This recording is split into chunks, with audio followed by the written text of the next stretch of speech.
good morning, and welcome to The Skinny for Friday, December 5th. I'm Mitch Perry, the senior political reporter for the Florida Phoenix, joined today by my colleague, creative loafing editor-in-chief Ray Roa.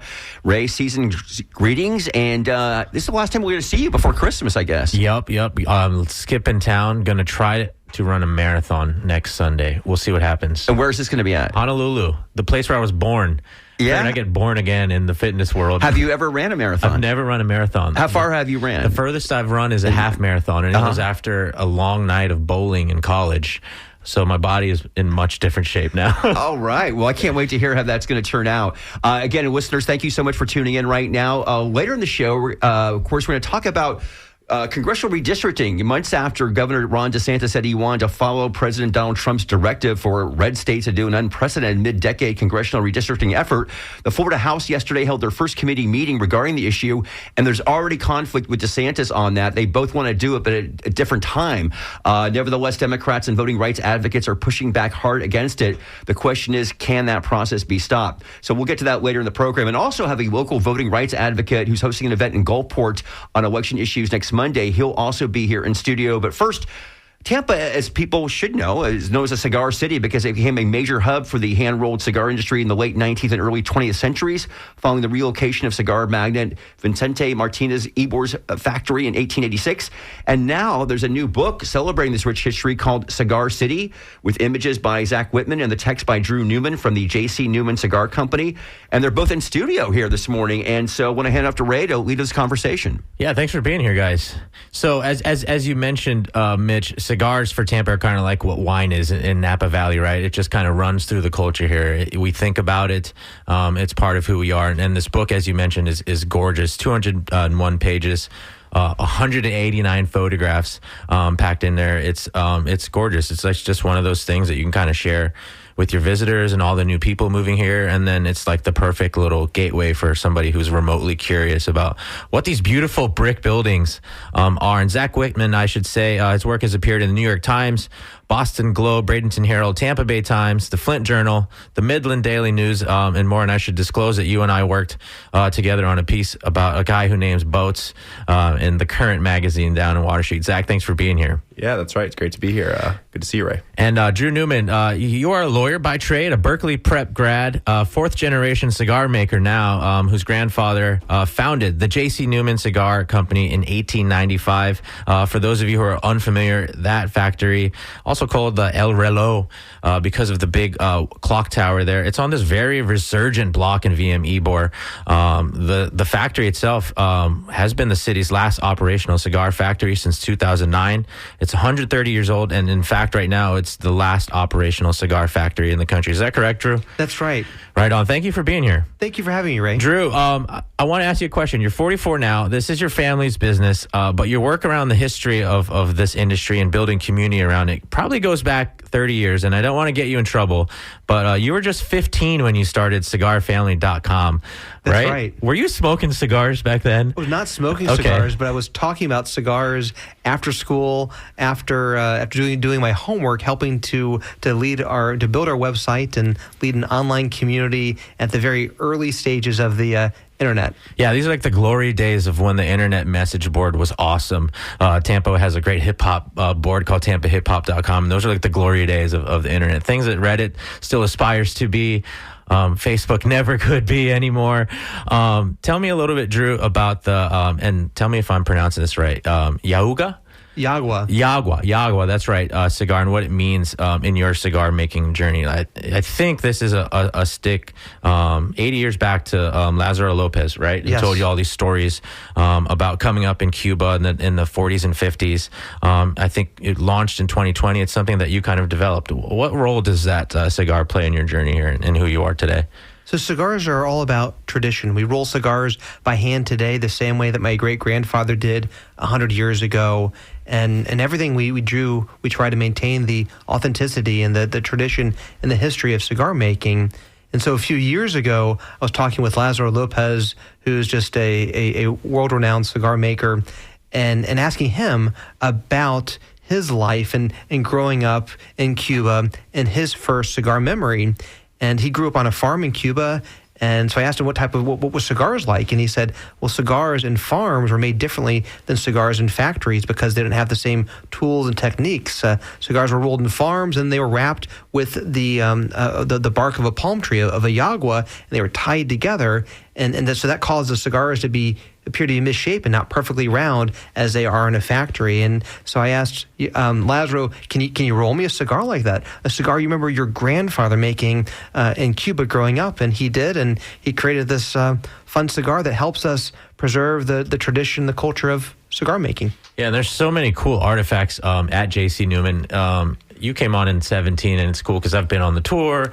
Thank you. I've been to weddings there, so I've done. I feel like I've had the whole JC Newman experience on that level. But there are so many cool artifacts in there, and a lot of them are in the book here.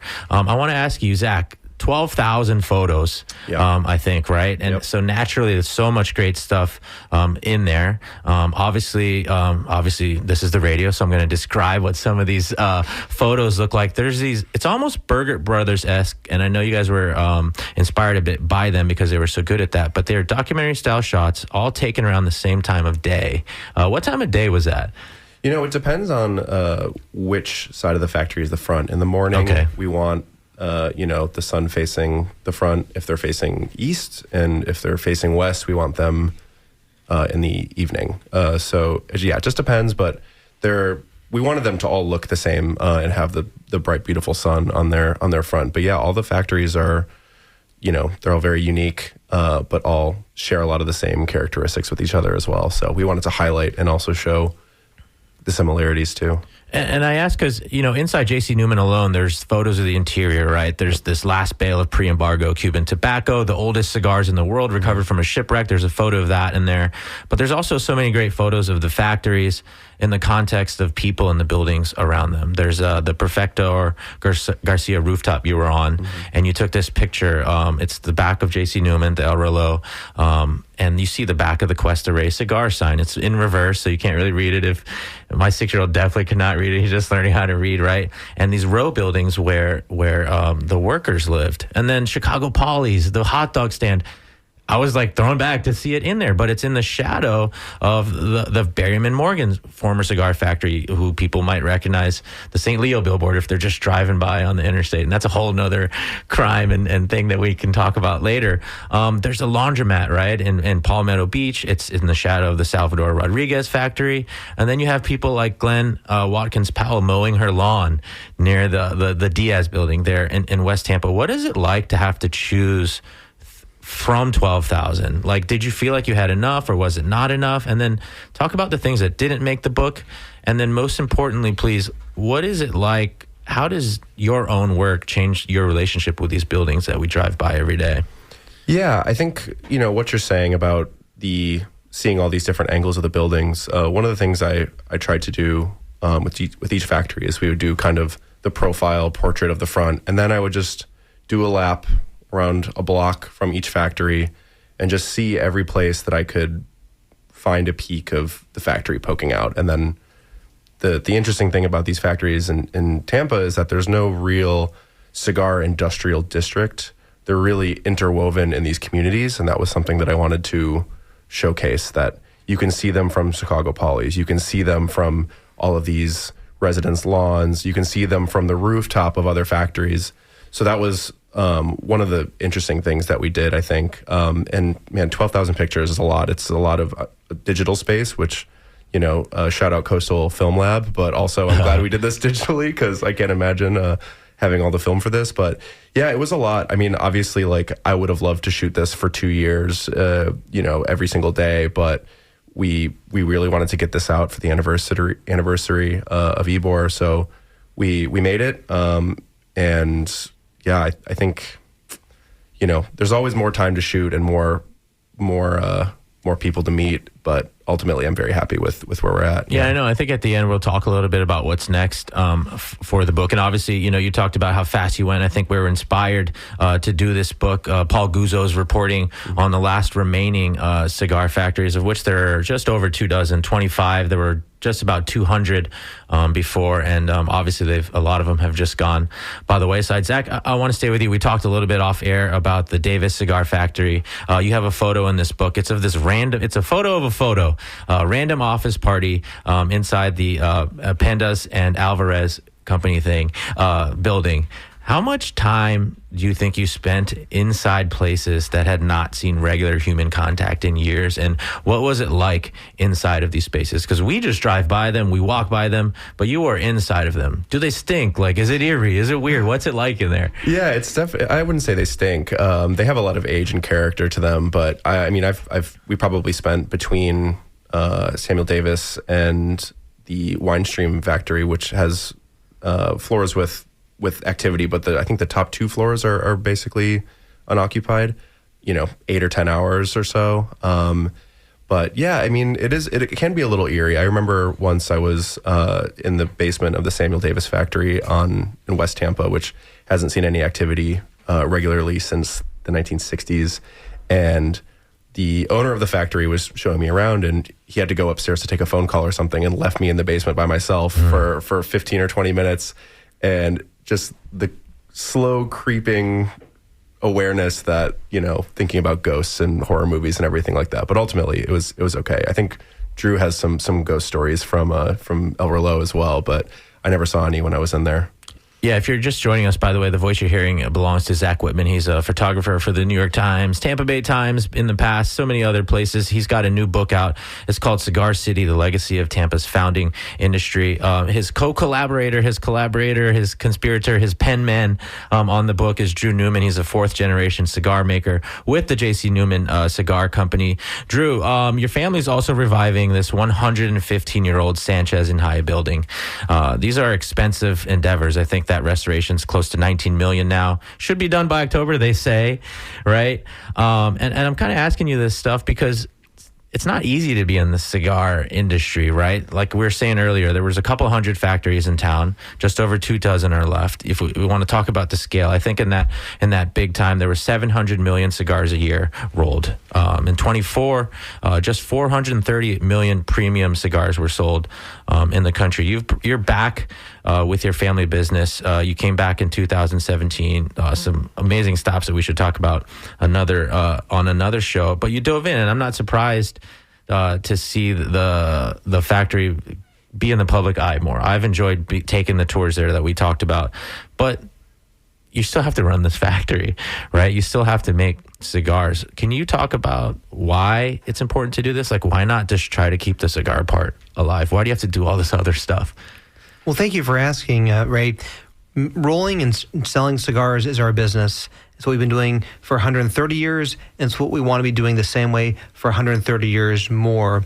But it is a privilege for my family and me to be able to keep Tampa's historic cigar tradition alive. 5 years ago, we decided to restore our El Reloj cigar factory, open it to the public, because we realized that we were the last ones left.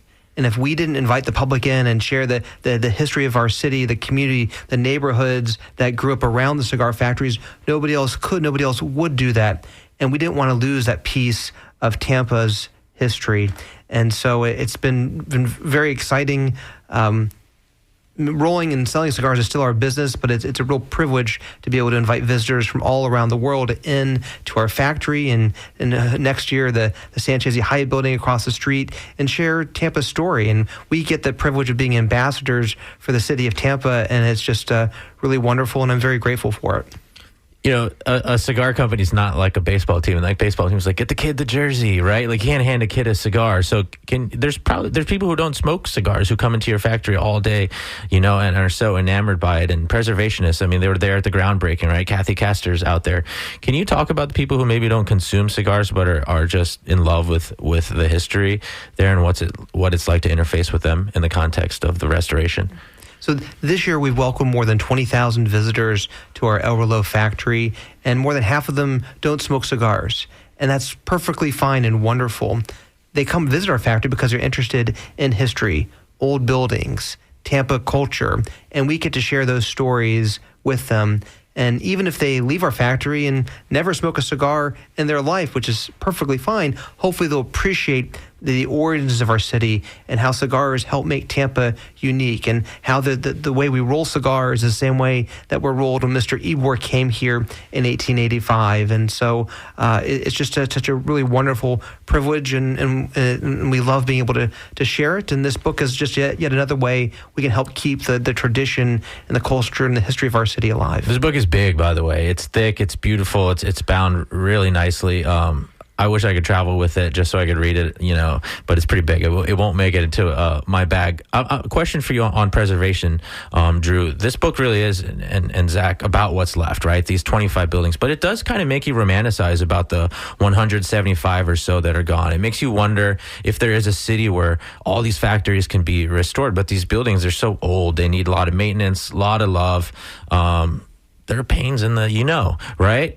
But there's only so many Newman families. There's only so many Dunn and Co's, wine streams, as you mentioned, Lions World Vision. There's only one Church of Scientology, right? Which is got the VM factory. What is it going to take to see what's really left restored? Is there anything more that elected officials can do? I know that the Sanchez y Haya restoration got a big boost from the city of Tampa. What can we do here to make sure that these buildings, we're not talking about 12 buildings 50 years down the road? I think it's a great question. About half of Tampa's remaining cigar factories are in historic districts, and they are subject to preservation requirements, but the other half are not, and probably could be knocked down tomorrow if they wanted to. But we're fortunate that almost all of the cigar factories still standing in Tampa are owned by somewhat quirky people like me, who care very deeply about these buildings and their history. Once a year, we host a lunch where we invite all the cigar factory owners to come in, and we share stories and commiserate about the challenges of maintaining 100-plus-year-old brick buildings. But we love it, and everyone who owns a cigar factory seems to love it too. And I think what this book shows is that the 25 cigar factories that are still left, some of them are fully restored, some of them are on their way, some of them to come, but they're living, breathing sort of remnants of Tampa history. And Zach, I want to close with you here after this next question for Drew. But Drew, I love, and this is a testament to Zach, I love so many of the photos of people in this book. Linda Meeks is in there. She's using a 1930s era machine at El Reloj. Drew, can you give me an idea of how many people like Linda work for J.C. Newman and Ebor, and how many people are working for you down at J.C. Newman Pensa, and what their lives are like? What are the parallels and distinctions between their lives and the cigar rollers of the early 20th century? So we've got 170 people that work with us here in the cigar city of Tampa, and another 800 people who work at our J.C. Newman Pensa Cigar Factory in Esteli, Nicaragua.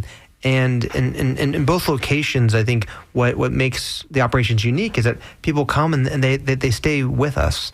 Many of our employees have been with us 10, 15, 20 plus years. We're a family company. It feels like a family. And having visitors come by through the factory every day, it gives our team members so much pride that they get to share what they're doing and show how the way that they're rolling cigars today is the same as in the Burgett Brothers photos from 100 years ago.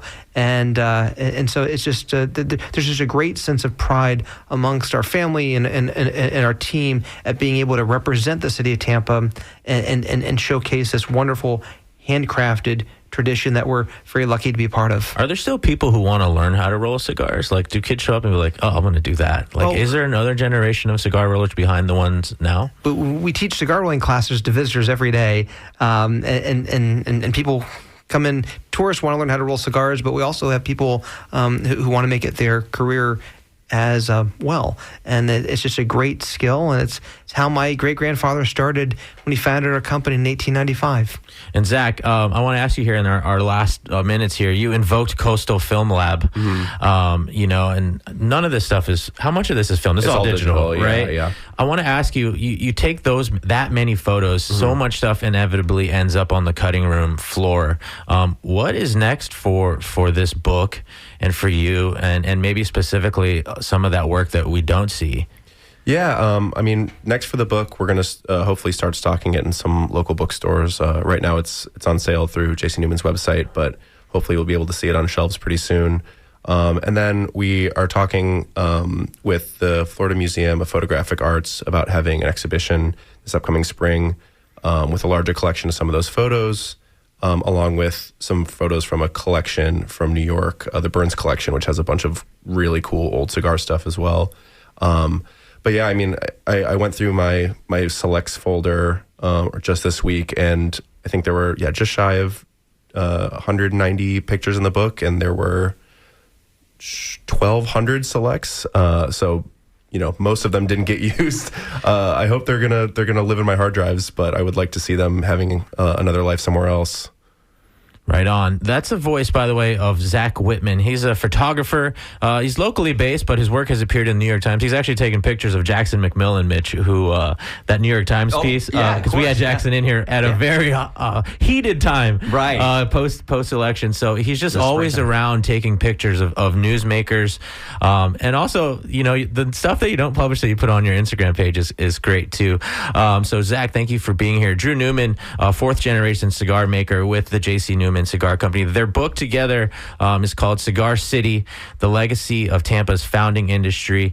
I think, can you get it in the bookstore yet? At the gift shop at It's J.C. available Newman? at our factory, and we shipped some to Tableau Books yesterday. Okay, cool. Thank you guys so much for being here. Can't wait to flip through this book again. It's really great, and really appreciate your time in preserving the history of Tampa. Yeah, thanks for having us. Thank you. Thanks, guys. All right, and we're going to pivot right now and talk about voting and democracy here in Florida. So yesterday in Tallahassee, the first committee hearing on congressional redistricting took place in the Florida House. Redistricting for congressional and legislative seats takes place usually once a decade after the U.S. Census Bureau conducts its once a decade census. However, in an unprecedented move earlier this year, President Trump, concerned about losing the House next year, which would make his last 2 years in office not so pleasant, essentially ordered Texas lawmakers to conduct a redistricting so it could net an effective increase of 5 congressional Republican seats. And that looks like that's going to go through now after the U.S. Supreme Court weighed in on that yesterday.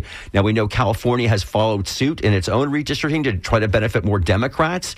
And other states are getting in on the fun as well. And now Florida is. So we are now going to join, we're going to get some guests in the studio here. But right now we have via Zoom, we've got Larry Hannon. He is the Communications and Policy Director for State Voices Florida, a coalition of 100 plus organizations across Florida fighting to somehow stop this process from happening. Good morning, Larry. Good morning. Good to be here. Great to have you here with us. So, as our listeners may or may not know, the idea of gerrymandering, the idea of shifting congressional district lines or legislative district lines to benefit one party is basically now outlawed in Florida by law. In 2010, we had the Fair District Amendments, which was designed to prevent partisan gerrymandering. And so that will play a part, or will it, do you think, if the Republicans go ahead and are successful with this redistricting this spring, which is now what Governor DeSantis is saying? Well, I think it's going to play a major part because they're literally about to do something that the Florida Constitution specifically prohibits. And there's no other reason for them to do that other than to create more Republican seats. And if they approve call it a redistricting or call it a gerrymander that gives them 5 more Republican seats, which people think is possible, that's a violation of the Constitution. And I'm sure that specifically the Fair Districts Amendment that passed in 2010. And they're going to try to claim somehow, oh no, this has nothing to do with partisan, drawing lines to make it easier for Republicans to win. But of course it is. I mean, just common sense tells you that's the only reason they're doing it. Yeah, it's interesting. Governor DeSantis was in Tampa on Wednesday. I asked him about this because we heard, of course, earlier this week that for the first time now he's saying he wants to do a special session after the regular sessions in March, just exclusively on this.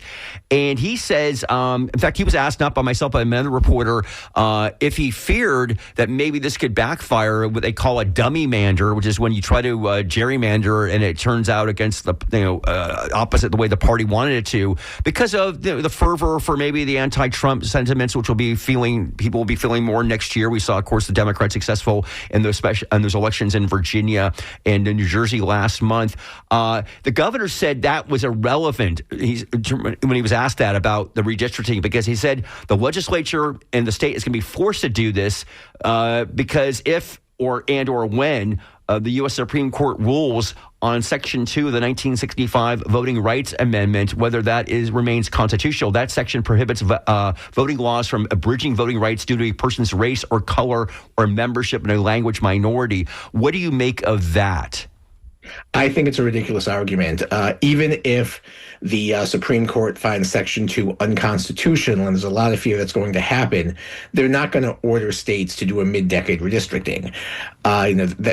No one thinks they're going to compel every state in the country to redistrict. So when DeSantis says we have no choice to do that, no, you can wait until 2030, as most states are going to do. There will not be a court order ordering them to redraw the lines immediately. It's the governor and the president and the state legislature that is doing this, and they're claiming that, they're making us. No, they're not. That's just not happening. Again, we're talking with Larry Hannon. He's the Communications and Policy Director for State Voices Florida.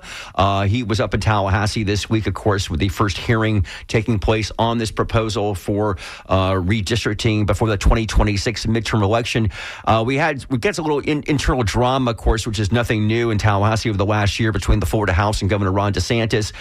Again, as I said, DeSantis said earlier this week, for the first time, by the way, we hadn't heard this before, that he now wants to do this redistricting in a special session, which presumably would be in April, since the regular session is scheduled to end in mid-March. And that was rebutted yesterday in the Florida House by the chair of the committee, the select committee that's looking at this now. He talked about this happening in cases. It can't happen that late because, in fact, the qualifying date to run for federal office is April 20th. So he says he wants to do, and the House wants to do this in the regular session. This obviously adds a little more drama to the whole situation here.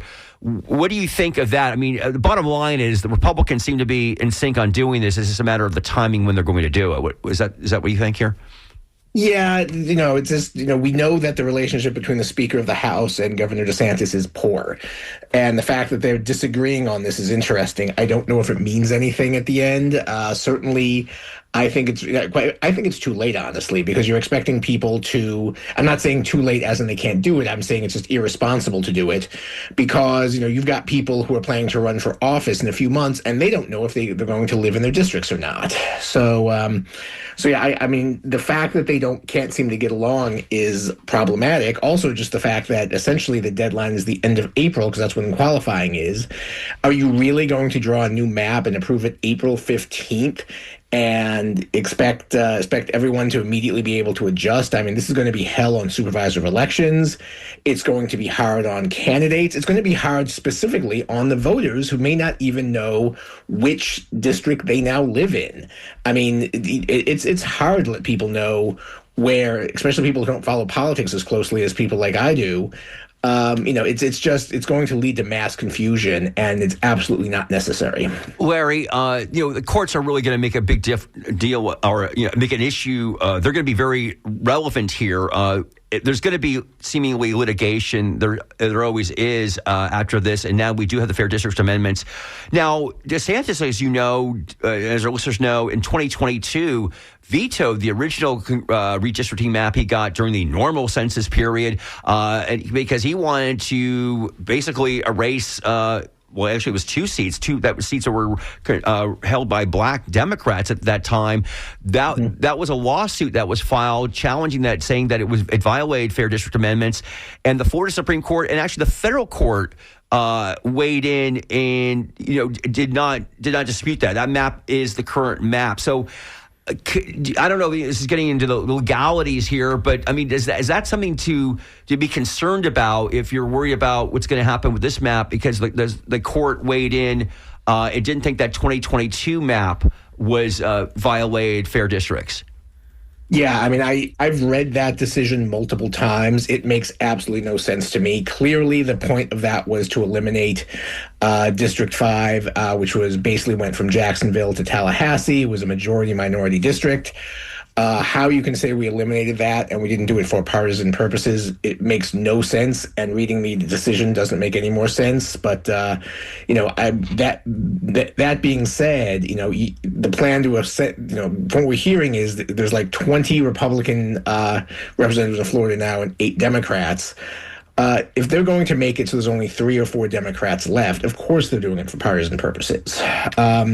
There's literally no other reason to do this, and the President of the United States has specifically ordered them to do this multiple times, and he has been very clear that he wants more Republican seats.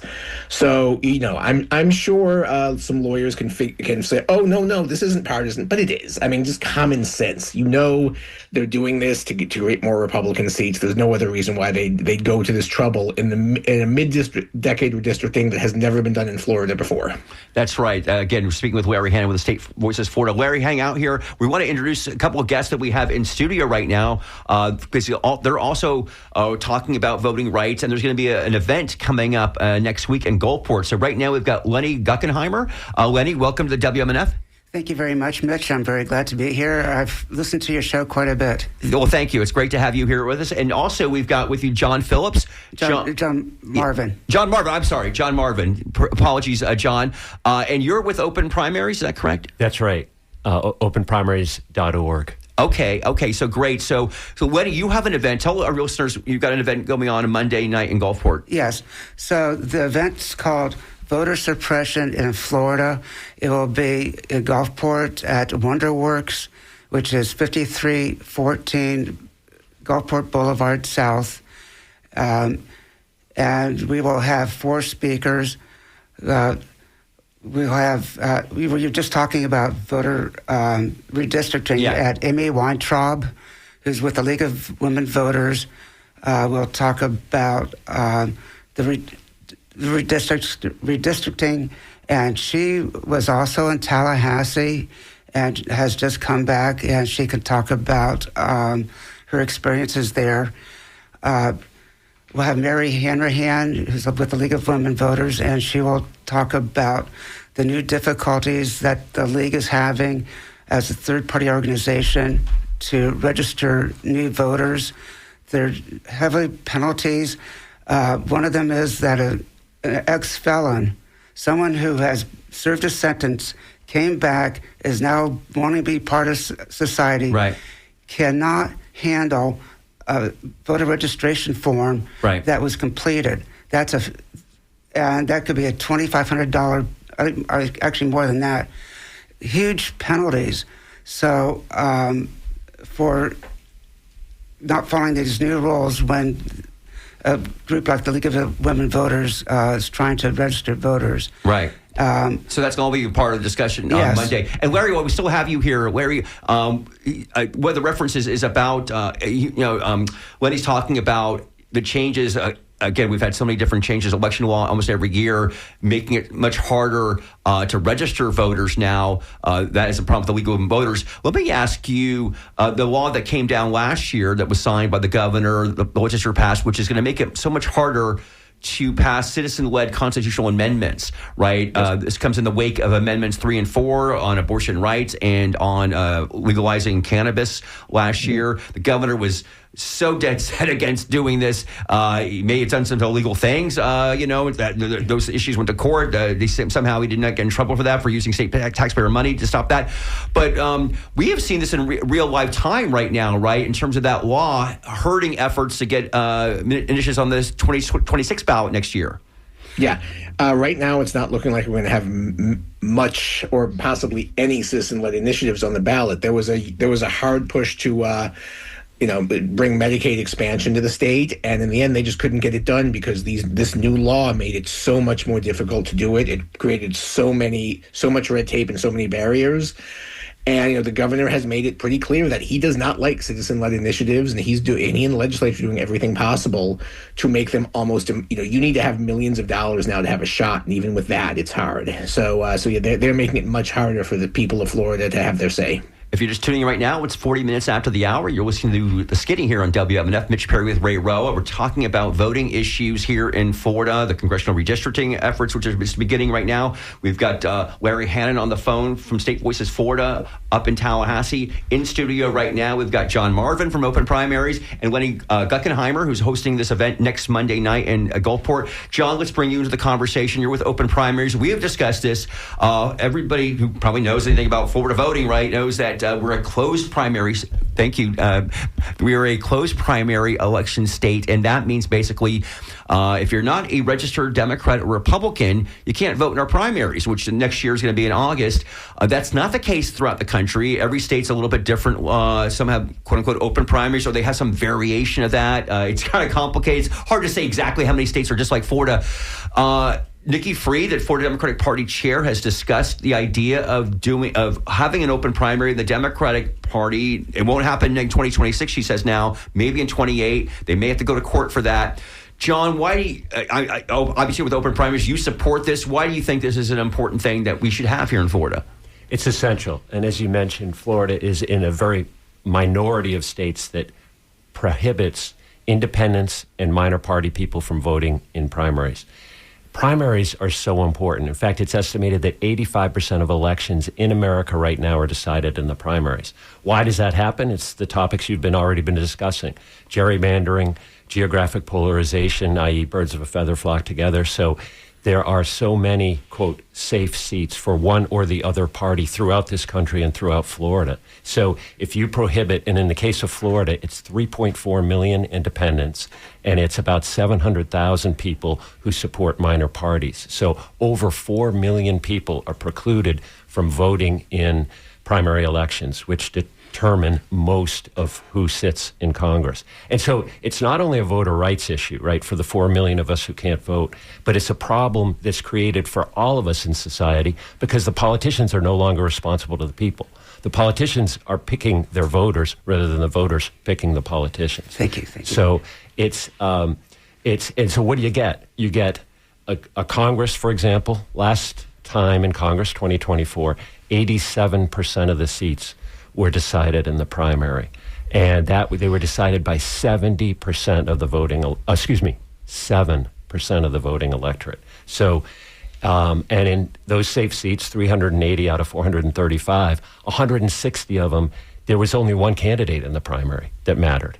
So 100 million people in America really had no choice for their congressman. So we get an unresponsive government that is beholden only to a very small part of the population, part of the population that tends to be most ideological and most partisan.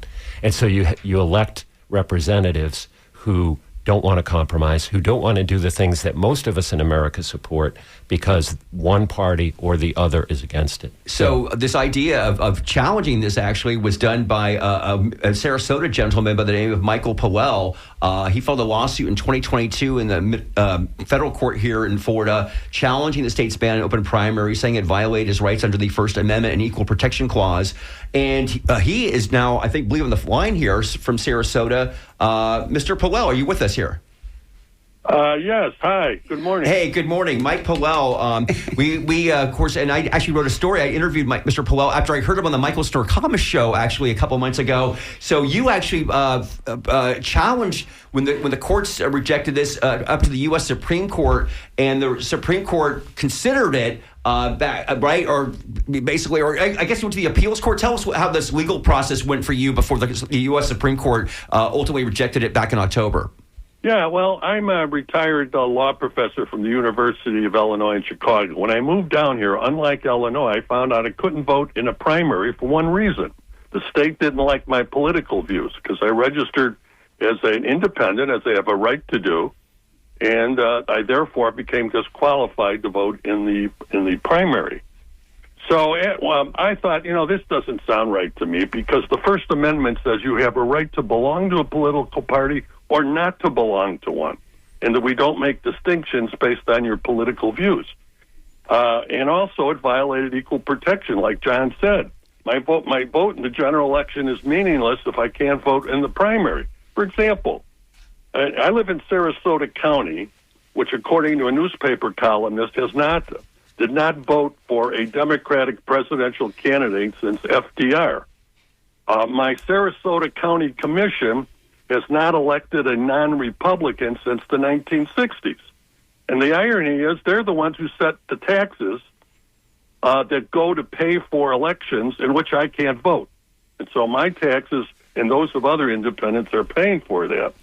So that's why I decided to sue in the federal court. It went up to the Court of Appeals in Florida, and they said, sorry, but there's an old precedent by the Supreme Court. We understand a lot of what you're saying, and we agree the political landscape has changed, but nothing we can do about it. Now, there was a victory in that because for the first time, the Court of Appeals said a voter like me has standing to sue, has the right to sue, even though I lost because of an old precedent. I filed with the Supreme Court. The Supreme Court said, we're not going to grant the writ, what's called a writ of certiorari. Now, that has nothing to do with the merits of the case. Mm-hmm. All it means is the court is busy. It has a lot of cases, over 5,000 every year, where people want an appeal. So that's the long and short of it. Right. Now, what I got to say is this. There's no other country in the world, based on my research, that has a closed primary system. In other countries like England or Western Europe, the parties are expected to pick their own candidates without being financed by the state and run by the state. In other words, the closed primary operates only for one reason, for the benefit of the two major parties. And that's the only reason. So somebody like George Washington, let's assume George Washington were alive. George Washington, like many of the founders, did not believe in political parties. He thought they were dangerous. So somebody like George Washington, who registered as a non-partisan, would be unable to vote. I think that highlights the ridiculousness of the current closed primary. All right, Michael Poe, we really appreciate you calling us right now, telling us your efforts there. What can you do now, though, after the Supreme Court strikes you dead? There's no other place to go appeal now. No, there isn't, but I think we ought to really push the Democrats to do something. At least they're open to the idea. Right. And maybe we got to get a petition by enough independents saying we will vote automatically for the first party in Florida that comes out honestly in favor of open primaries and against closed primaries. All right, thank you. I think the Democrats are trying to weasel out of this by postponing inevitable. Right. Inevitable. All right, Michael. Thank you. Mr. Polo, thank you very much. And that is because it's a hot topic, Ray. We've brought this up with some candidates, Democrats. Some like it, some hate it. They don't want to open up the primary to independent voters. Yeah, I wanted to ask you, Mr. Marvin, obviously you're an NPA. And reaching out to NPAs and people disaffected with their party is one of those things that sounds great in theory. And this question is coming from a partisan lens. But there are these critics who say open primary proposals water down or demotivate the few people who have been loyal and doing like this hard work for the party, right? They say that it could destroy black representation, maybe make primaries expensive, meaning there's little to no money left to turn around a couple months and run a competent campaign against Republicans in general, which is relevant, especially in a state where the voting registration numbers, there is such a gulf. You spoke a little bit to how many elections are decided in the primaries, but what do you say to a criticism like that? I think it's largely unfounded because I don't understand, for example, how a candidate can win a primary or can be hurt by having more people vote in the primary, right? Because eventually they'll have to go in the general election. So yes, some candidates benefit from the fact that of gerrymandering and other things that make it a less than fair competition for the voters. But why do that twice? There's no reason to do that twice and to exclude the 47% of people in the United States who currently identify as independent. And I think that's important to note that there's 25% of people identify as Republicans, 27% as Democrat, nearly twice as many identify as independent. So, and if you're wearing a Democratic hat right now and saying, should we do this in Florida? Speaking as one independent, I know I will be wildly more likely to vote for a Democrat if Democrats let me participate in elections. And I think it's in the self-interest of the parties to do this, and it's very definitely in the self-interest of the citizenry, because we got to have politicians who are beholden to us, not to 5 of us.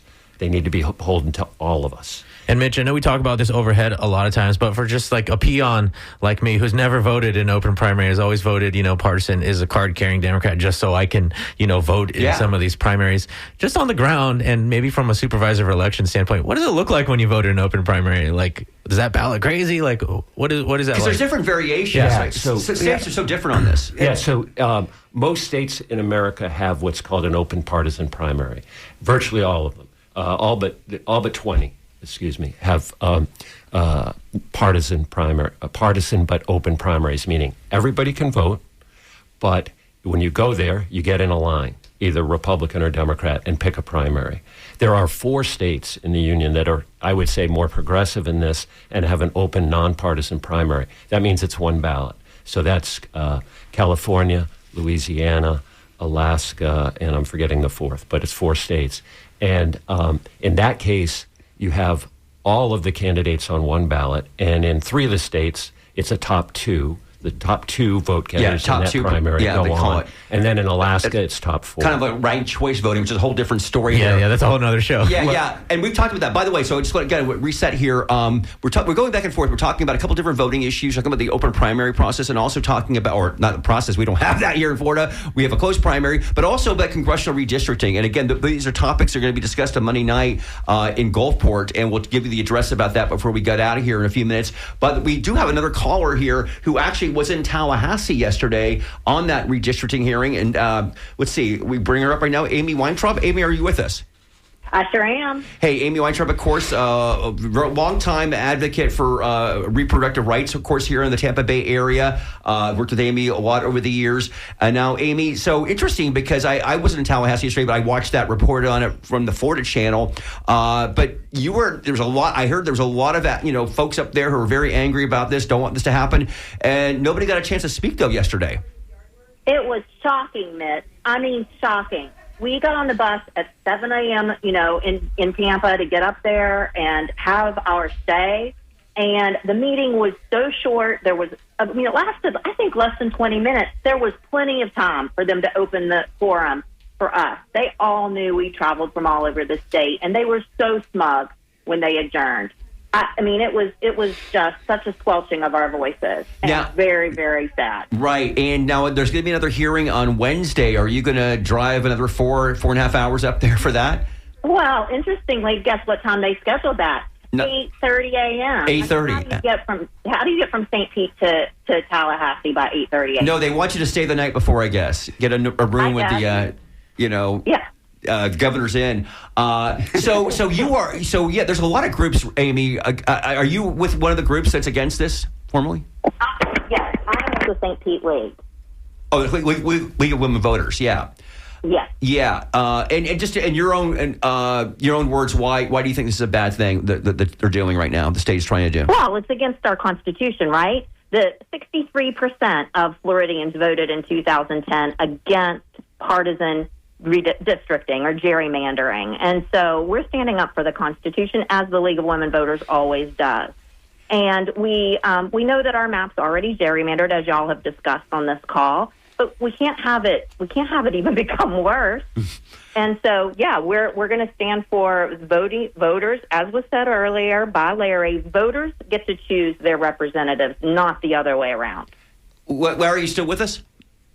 Oh, no, he's not. Okay, I was going to ask Larry about the fact that all those advocates didn't get a chance to speak yesterday. Hey, Amy, so we appreciate you calling in. Thank you so much, very much for that. Lenny, let's go back to you now. So what do you want to get people to get out of the event on Monday night you're hosting? Okay, I really want to have independent voters to realize that this voter suppression issue, it's aimed directly at them. And this issue about primaries, open primaries, there's only 2 state laws that actually affect this, that deal with whether the voter has to be a member of the party to vote for that, on that ballot for that party. And that could be repealed. It does not take a state constitutional amendment to do that. So, as Michael was saying, and as John is saying now, the independent voters need to make this a top priority for them. Let their representatives in Tallahassee know we want our voice heard. We want it heard now. Yeah, but I'm going to come back at you as a member of the party. See, this is the thing, though. The state, as you know, is all. I guess we have one independent, Jason Pizzo, but the Democrats and Republicans. Now, again, it's a new breakthrough, right? I guess you would say, John, in certain respect, that Nikki Fried has come out and said that she's openly looking at this open primary idea, because historically, I go back 5 years. I did a story about this because it's not a new argument or issue in terms of the fact that, yes, we've got over 3 million voters, right, that are not NPA right now who don't get to vote. Now, I'll tell you, folks, I'm actually an NPA. What I do usually is I have to go, re-register as either a Democrat or Republican, whatever's the more sexier primary, right? And you got to do it 29 days in advance, and that's the thing. And that's another thing, by the way, about Florida, which is a little restrictive, frankly. Other states, you can register. Some states you can do it the same day, frankly. And I know some people think, oh, no, that could lead to potential voter mischief, what have you. But Lenny, I guess, I would just say in terms of like trying to stop this, it's going to be, nobody pressed Nikki Fried to think of, maybe they did, but she did on her own, and she's trying to get the party to do it. We don't know. But in terms of the Republicans, let's face it, it's working pretty well for them right now. So they're probably not going to want to change any laws. Well, yeah.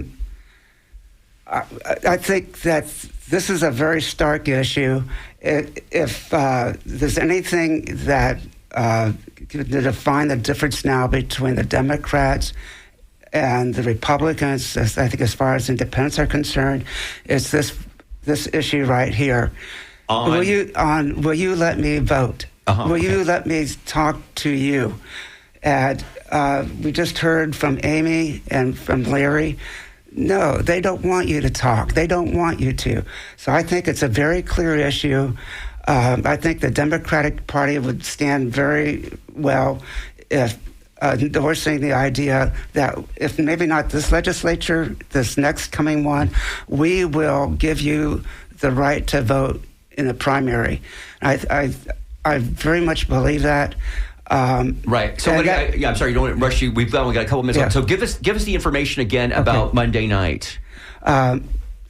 It's going to be at WonderWorks, 5314 Gulfport Boulevard South. In Gulfport. In Gulfport. And it's also going to be on Facebook Live, gulfportlandia.org. Okay. And we're going to have... try to get as many people in and watch also on Facebook with go to gulfportlandia.org, and they'll have a link to go to Facebook Live. And I really, going back again to what you're talking about with amendments, it doesn't matter what the amendment says, it's who's in office that makes the difference. If we haven't seen that in the last 20 years in Florida, you need to get your candidate in office that speaks to you. You need to support him. You need to vote for him. You need to help him get elected, or her. John, we'll give you 30 seconds. What do you want to say, your last pitch for open primaries? Sure. I wanted to mention the fact that what Nikki Fried is considering on behalf of the Florida Democratic Party is not unprecedented. In fact, in 4 of those 16 closed primary states, the Democratic Party has amended its rules to allow independents to participate. So kudos to the Democrats for doing that in 4 states. That's South Dakota, Idaho, Oklahoma, and Utah. And I would ask the listeners to consider encouraging Nikki Fried and the other leaders of the Democratic Party to follow suit here in Florida. Okay, well, great. Gentlemen, thank you so much for coming to the studio. Really appreciate it. Yeah, thank you so much. That was the voice of John Marvin from Florida Open Primaries. Lenny Guggenheimer, thank you so much for joining us. Driving out here all the way from Gulfport, right? Yeah. It's a long way. Thank you. It's even farther. Oh, man. Larry Hannon from State Voices of Florida joining us by Zoom today. All of the callers, and of course, at the top half of the show, Zach Whitman and Drew Newman, who just published a new book, Cigar City, The Legacy of Tampa's Founding Industry. Thank you all so much for for joining us on the Skinny today here on WMNF Tampa. On behalf of myself, Ray Roa, my co-host, Mitch Perry. So, Ray, we can't wait to hear about your results running the Yes, marathon. wish me luck. Do whatever you do. Burn a sage, or you can sage something or something. So next Sunday, right? Next Sunday I'll afternoon? be running a marathon on Honolulu time. So Skip Sassy on the boards. Pray for me. I know this is not a religious radio station, but do something. Anthony Maduro on the phones. I do see Joellen Schilke in Studio One, the hostess who loves you absolutely the most. Is blowing me because it's through a double pane window, and I can feel him right over here because there's so much love in the building. Thank you all so much. I'll be back after the holidays. Mitch, thank you for holding it down for me here. Thank you so much for making community radio a thing here in Tampa Bay. It means so much to us, and we're so grateful to be here every week with you. See you soon. I'll see you next week.